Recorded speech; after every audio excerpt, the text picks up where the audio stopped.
I'm going to go over how you start with this matching a graph to a story.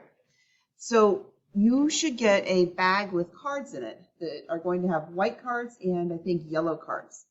The yellow cards are all going to be position time graphs and the white cards are going to be velocity time graphs. So the first thing you want to do is looking at the position time graphs.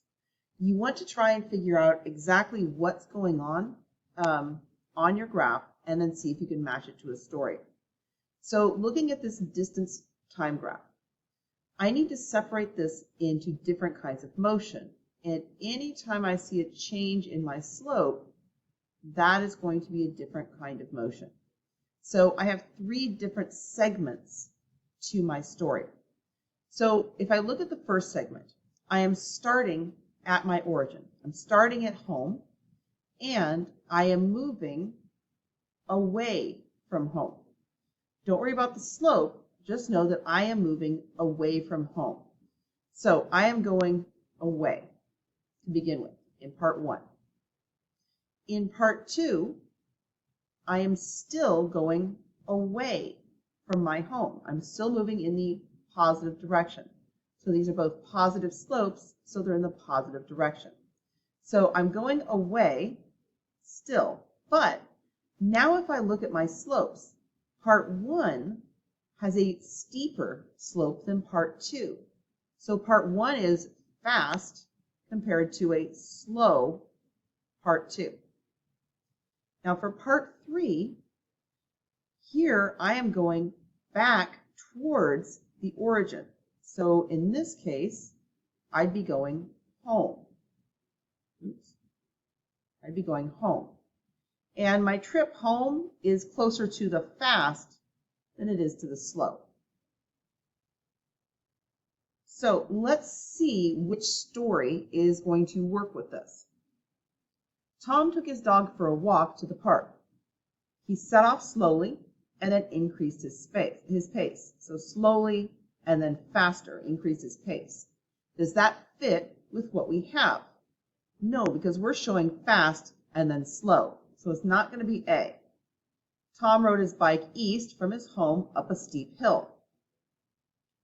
After a while, the slope eased off, and at the top, he raced down the other side. All right, so this problem shows, well, let's see, he's racing down at the end, so it's fast, but it never says that he changed direction to go home. Basically, this problem is describing what the graph looks like if you're looking like it as if it's a hill, but it's not describing what the graph actually means. It's describing the physical appearance of the graph to try and fool you, but it is not telling you anything about what the graph actually represents. So let's look at this one. Tom went for a jog. At the end of the road, he bumped into a friend and his pace slowed. So he was jogging, so fast, and then slowed down. When Tom left his friend, he walked quickly back home. So these are all going away from home, and here he is going towards home. So this one matches with what we have described. So that will allow us to match the story to the position time graph. But you're also going to be matching to velocity time graphs. And I don't have one here to match to, so I'm just going to show you what this one would look like. All right, so we are going to do a velocity time graph for this. And if you look at our position time graph, none of these are curved. So we don't have any acceleration going on here. These are all going to be constant velocity. So we're going to start with a fast constant velocity and a fast constant velocity away from home. So that's going to be in the positive direction. So a constant velocity, then I'm just going to do this. There we go. Then he bumped into a friend and his pace slowed. So his constant velocity is now going to be slower.